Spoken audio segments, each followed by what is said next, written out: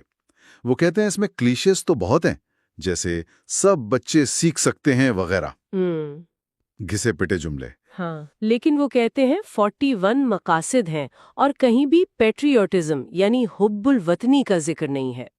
امریکی تاریخ پڑھانے کا ذکر تو ہے، مگر وہ بڑا بے جان سا لگتا ہے۔ جی، اور پوسٹ مین کے خیال میں یہ صرف نیو یارک کی بات نہیں ہے، پورے امریکہ میں نا حب الوطنی کے تصور سے ایک جھجک سی ہے۔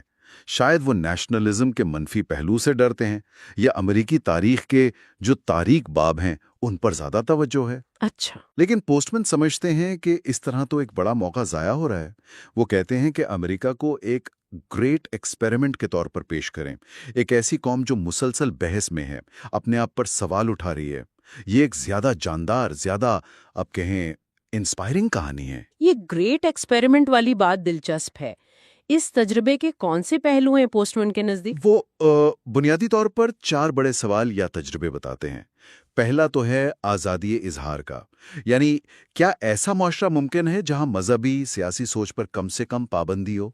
یہاں وہ فرسٹ امینڈمنٹ کی بات کرتے ہیں۔ آئین کی پہلی ترمیم۔ جی، وہ کہتے ہیں یہ تو زبانی یاد ہونی چاہیے طلباء کو، اور آج کے جو مسائل ہیں نا، جیسے پریس کی آزادی، اسکول میں دعا، ان پر پرانے مفکرین کے پرسپیکٹو سے بحث کرنی سکھانی چاہیے۔ اچھا، یعنی ماضی کو حال سے جوڑنا۔ اور دوسرا تجربہ ہے ڈائیورسٹی کا، یعنی کیا مختلف زبانوں، نسلوں، مذاہب، روایات کے لوگ مل کر ایک قوم بن سکتے ہیں؟ یہ امریکہ کا وہ مشہور میلٹنگ پاٹ والا آئیڈیا ہے نا۔ ہاں۔ پوسٹ مین اس پر جو تاریخی بحثیں ہوئی ہیں اور جو اہم لوگ تھے ان کا ذکر کرتے ہیں، بشمول ان کے جو اس خیال کے خلاف تھے، اور وہ ایما لیزرس کی نظم کا بھی حوالہ دیتے ہیں جو اسٹیچو آف لبرٹی پر ہے۔ صحیح۔ تیسرا تجربہ ہے مفت عوامی تعلیم کا، فری پبلک ایجوکیشن۔ کیا ریاست سب کے لیے اچھی تعلیم دے سکتی ہے؟ یہاں وہ سرکاری مقابلہ نجی اسکولوں کی بحث کا ذکر کرتے ہیں، لیکن ان کے لیے زیادہ اہم سوال یہ ہے کہ بھئی تعلیم ہے کیا چیز، اس کا مطلب کیا ہے؟ وہ زور دیتے ہیں کہ تعلیم کے مقصد پر بحث کرنا یہ خود ایک امریکی روایت ہے۔ افلاطون سے لے کر ڈیوئی تک سب نے اس پر بات کی ہے۔ اور چوتھا اور آخری تجربہ ٹیکنالوجی کے بارے میں ہے؟ جی ہاں، چوتھا یہ ہے کہ کیا ٹیکنالوجی کی یہ جو تیز رفتار بے لگام ترقی ہے، کیا اس کے ساتھ امریکی قدریں، ادارے، یہ سب محفوظ رہ سکتے ہیں؟ پوسٹ مین خود تو اس پر کچھ مایوس سے لگتے ہیں۔ اچھا۔ ہاں، لیکن وہ مانتے ہیں کہ بہت سے لوگ پر امید بھی ہیں۔ وہ سائنس فکشن کا حوالہ دیتے ہیں، تاریخی بحثوں کا۔ خاص طور پر وہ مارشل میکلوئن کے سوال پر زور دیتے ہیں کہ میڈیا خود، اس کا سٹرکچر، ہماری سوچ کیسے بدلتا ہے۔ وہ کہتے ہیں اسکولوں میں ٹیکنالوجی کے اثرات پر بہت پہلے بات شروع ہونی چاہیے۔ تو خلاصہ یہ ہوا کہ دی امریکن ایکسپیریمنٹ ایک ایسا نیریٹو ہے جو امریکہ کی کہانی کو ایک جاری بحث کے طور پر دیکھتا ہے جس میں طلباء خود حصہ لے سکتے ہیں، ہے نا؟ بالکل، یہ حب الوطنی کو منفی قوم پرستی بنائے بغیر ایک معنی دیتا ہے۔ ٹھیک ہے، اب آتے ہیں chapter 8 the law of diversity پر۔ یہاں پوسٹ مین ٹاکویل کا حوالہ دیتے ہیں کہ معاشرے کے مسائل اسکول میں آ جاتے ہیں، اور ایک بحث یہ چلتی ہے کہ کیا اسکولوں کو وہ کام کرنے چاہیے جن کی اساتذہ کو تربیت نہیں، جیسے نفسیاتی مدد یا جنسی تعلیم؟ ہاں، پوسٹ مین مانتے ہیں کہ یہ دباؤ بڑا ہے کیونکہ فیملی، کمیونٹی، یہ ادارے کمزور ہوئے، لیکن اس باب کا جو اصل نقطہ ہے نا وہ ہے ڈائیورسٹی۔ پوسٹ مین ایتھنک پرائیڈ یعنی نسلی فخر کو فروغ دینے کی کوششوں پر تنقید کرتے ہیں۔ اچھا، کیوں؟ وہ کہتے ہیں نسلی فخر تو آپ کو صرف اپنے گروہ تک محدود کرتا ہے نا، اندر کی طرف دیکھنے کو کہتا ہے، جبکہ ڈائیورسٹی کا اصول وہ باہر دیکھنے کو کہتا ہے، تمام انسانی گروہوں کی جو خوبیاں ہیں ان کو سراہنے کی بات کرتا ہے۔ تو پھر پوسٹ مین یہ ڈائیورسٹی کا تصور کیسے پڑھانے کا کہتے ہیں؟ وہ 4 اہم شعبے بتاتے ہیں۔ پہلا ہے لینگویج یعنی زبان۔ پوسٹ مین کہتے ہیں صرف انگریزی زبان کی تاریخ دیکھ لیں، ڈائیورسٹی سمجھ آ جائے گی۔ انگریزی شاید دنیا کی سب سے زیادہ ملٹی کلچرل زبان ہے۔ کیسے؟ اس میں فرانسیسی، لاطینی، جرمن، ڈینش، عربی، پارسی، اردو، ہندی، لاتعداد زبانوں کے الفاظ ہیں۔ قانونی زبان فرانسیسی سے آئی، سائنس لاطینی یونانی سے، کھانے پینے کی چیزیں، ان کے نام پوری دنیا سے آئے ہیں۔ سلینگ تک میں تنوع ہے۔ اسی لیے پوسٹ مین کہتے ہیں غیر ملکی زبانیں سیکھنا بہت ضروری ہے۔ ہر زبان دنیا کو دیکھنے کا ایک نیا زاویہ دیتی ہے۔ یہ تو واقعی بڑا دلچسپ زاویہ ہے، زبان کے ذریعے۔ اچھا، دوسرا شعبہ؟ دوسرا ہے ریلیجن، مذہب۔ پوسٹ مین مانتے ہیں کہ امریکی پبلک اسکول میں مذہب پر بات کرنا مشکل ہے، فرسٹ امینڈمنٹ کی وجہ سے۔ ریاست اور مذہب الگ الگ ہیں۔ صحیح، لیکن وہ کہتے ہیں مذہب کو نظر انداز بھی نہیں کر سکتے۔ کیوں؟ کیونکہ ہماری ثقافت، آرٹ، ادب سب مذہب سے جڑا ہوا ہے۔ اور مذاہب ہیں کیا؟ وہ کہانیاں ہیں جو انسانی وجود کے معنی تلاش کرتی ہیں۔ پوسٹ مین تجویز کرتے ہیں کمپیریٹیو ریلیجن پڑھایا جائے۔ مختلف مذاہب کا تقابلی مطالعہ۔ جی، مقصد یہ نہیں کہ کون سچا کون جھوٹا، بلکہ یہ دیکھنا کہ انسانوں نے معنی کیسے تلاش کیے ہیں، کتنے مختلف طریقے ہیں، اور ان میں حیرت انگیز طور پر مماثلتیں بھی ہیں۔ لیکن یہ احتیاط سے، احترام سے اور ہسٹوریکل کانٹیکسٹ میں پڑھانا چاہیے تاکہ تنگ نظری نہ بڑھے، رواداری بڑھے۔ ٹھیک ہے، تیسرا شعبہ یقیناً رسم و رواج کا ہوگا۔ جی، کسٹم، رسم و رواج۔ پوسٹ مین کہتے ہیں اسکولوں میں وہ کلچرل ڈیز ہوتے ہیں نا، کھانے پکا لیے، کپڑے پہن لیے، وہ سطحی چیزیں ہیں۔ ہاں، وہ تو ہوتا ہے۔ اصل ضرورت ہے گہرے ثقافتی فرق سمجھنے کی، جیسے خاندان کا تصور کیا ہے، اتھارٹی کا احترام کیسے ہوتا ہے، مرد عورت کے رول کیا ہیں، تاریخ کو کیسے دیکھتے ہیں۔ وہ کہتے ہیں کلاس میں جو ڈائیورسٹی ہے اسی کو استعمال کریں، اور جب دوسرے معاشروں کے غیر مانوس یا مشکل رواج دیکھیں تو ججمنٹل نہ ہوں، موضوعی رہیں، آبجیکٹیوٹی سے کام لیں، سمجھنے کی کوشش کریں کہ اس کے پیچھے وجہ کیا ہو سکتی ہے۔ صحیح۔ اور چوتھا شعبہ؟ چوتھا شعبہ ہے آرٹ اینڈ آرٹیفیکٹس، فن اور نوادرات۔ پوسٹ مین کہتے ہیں فن کا مطالعہ صرف ذوق کی بات نہیں، یہ ڈائیورسٹی سمجھنے کا بھی ذریعہ ہے۔ جیسے ایک کانسرٹ جس میں مختلف ملکوں کے موسیقار ہوں، یا آرٹ کی تاریخ، یہ سب انسانی تجربے کا تنوع اور تسلسل دکھاتے ہیں۔ پوسٹ مین خاص طور پر میوزیمز کی بات کرتے ہیں۔ میوزیم؟ ہاں، صرف آرٹ میوزیم نہیں، ہر طرح کے۔ ان کے خیال میں ہر میوزیم اس سوال کا جواب دینے کی کوشش ہے کہ انسان ہونے کا کیا مطلب ہے۔ وہ طلباء کو پروجیکٹ دیتے ہیں کہ اپنے علاقے کے لیے نیا میوزیم ڈیزائن کریں، اور وہ جو بحث ہے پاپولر کلچر بمقابلہ کلاسیکی آرٹ، اس پر وہ کہتے ہیں اسکول کا کام ہے کاؤنٹر انوائرمنٹ دینا، یعنی طلباء کو موزارٹ، شیکسپیئر، گویا جیسے فنکاروں سے متعارف کرانا جن سے وہ شاید خود نہ ملیں۔ وہ مانتے ہیں کہ مغربی تہذیب کی بنیاد ڈیڈ وائٹ میلز نے رکھی، لیکن وہ خود بھی متنوع تھے، اور ان کے ساتھ ساتھ دوسری ثقافتوں کا مطالعہ بھی ضروری ہے۔ یہ چاروں شعبے، زبان، مذہب، رواج اور فن، مل کر ڈائیورسٹی کا ایک بڑا جامع تصور دیتے ہیں۔ اچھا، اب چیپٹر 9 دا ورڈ ویورز،